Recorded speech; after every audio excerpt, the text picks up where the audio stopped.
Income certificate पर केमिति करेंगे आवेदन जदि आपणकर सुभद्रा योजनार इनकम सर्टिफिकेट आवश्यक पड़ुछि किंबा अन्य कौन योजना बा जो जगह आपणकर इनकम सर्टिफिकेट आवश्यक पड़ुथिबो से केमिति आपण घरे बसी इनकम सर्टिफिकेट पर आवेदन करेंगे संपूर्ण प्रोसेस ये वीडियो माध्यम जानीपारे। तो चलतु वीडियो स्टार्ट करवा ता पूर्व जदि आप चैनल को नुआ देखुं ताले आम चैनल को एवं सब्सक्राइब करूँ एमती नुआ नुआ इनफॉर्मेटिव वीडियो देखा। तो प्रथम आपणकर मोबाइल कि कंप्यूटर हो क्रोम को आसी ई डिस्ट्रिक्ट लिखि सर्च करूँ एवं यार लिंक आम डिस्क्रिप्शन बॉक्स में अच्छी सेठू आप पेज को आसीपारे। तो तापर आपण को एठारे ई डिस्ट्रिक्ट होम पेज टी शो हो। तो ये आप लॉगिन रे क्लिक करूँ लॉगिन रे क्लिक कलापर लॉगिन पेज टी शो हो। तो ये जदि आप आगु आईडी पासवर्ड क्रिएट करेंगे ताले ये आईडी पासवर्ड एवं कैप्चर दे लॉगिन हो पारे नचेत जदि आपणकर ना ताहले आपण रजिस्टर रे क्लिक करूँ रजिस्टर रे क्लिक कलापर रजिस्ट्रेशन फॉर्म टी शो हो।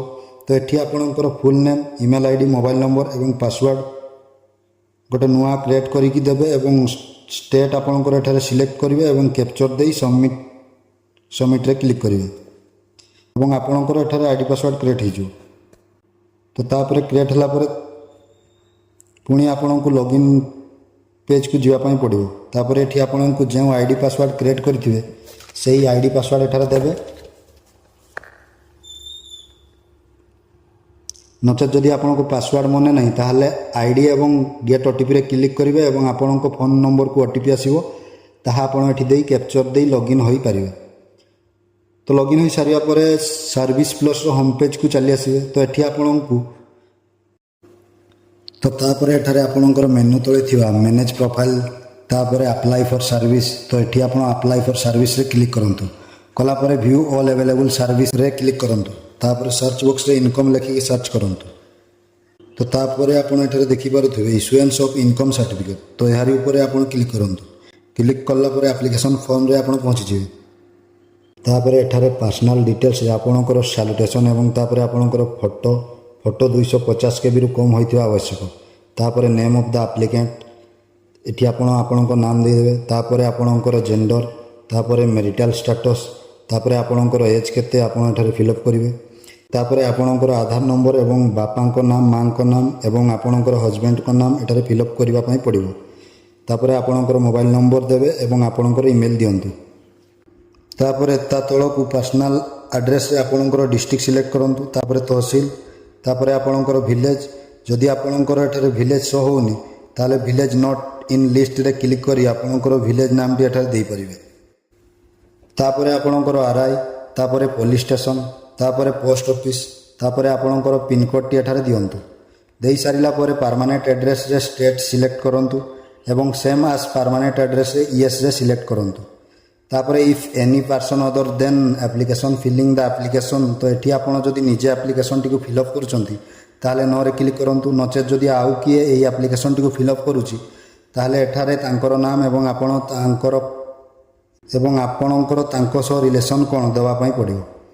तापर प्रपोज तो यही इनकम सर्टिफिकेट क्यों कारण पई आपण अप्लाई करिया पई चाहउछंती जदि आपणकर जॉब पई अप्लाई करूथांती ताहले एठारे सर्विस देई परिबे एवं जदि किछि हायर एजुकेशन पई ता मध्य एठारे देई परिबे। तो आमे एठारे गवर्नमेंट स्कीम माने सुभद्रा योजना पई अप्लाई करूछे तो एठारे गवर्नमेंट स्कीम देवा। तापर आपणकर इनकम सोर्स देवा पई पड़िबो इनकम सोर्स देई सारला पर एठारे टोटल इनकम सोर्स शो हो। तापर डिक्लेरेशन तले आपणकर प्लेस देबे एवं आई एग्री बॉक्स रे टिक मार्क देबे एवं एठारे आपणकर तहसील शो हो। तापर एठारे वेरिफिकेशन हो। तो आपण को जेमिति नंबर शो होउची सेमिति नंबर देई सबमिट रे क्लिक करंतु। तापर एठारे आपण देइथिबा समस्त डिटेल्स शो हो। जदि आपण को किछि भूल थाय ताहले एडिट रे क्लिक करी ठीक करि परिबे। तो जदि सब ठीक फिलअप करिसंती ताहले अटैच एनेक्स्चर रे क्लिक करंतु क्लिक कला पर किछि टाइम लोडिंग नबो तापर आपण को एमिति पेटी शो। तो एठी आपण को आपणकर डॉक्यूमेंट अपलोड करिया पई पड़िबो। तो आपण सिलेक्ट रे क्लिक करी कॉपी ऑफ आरआर रे सिलेक्ट करंतु।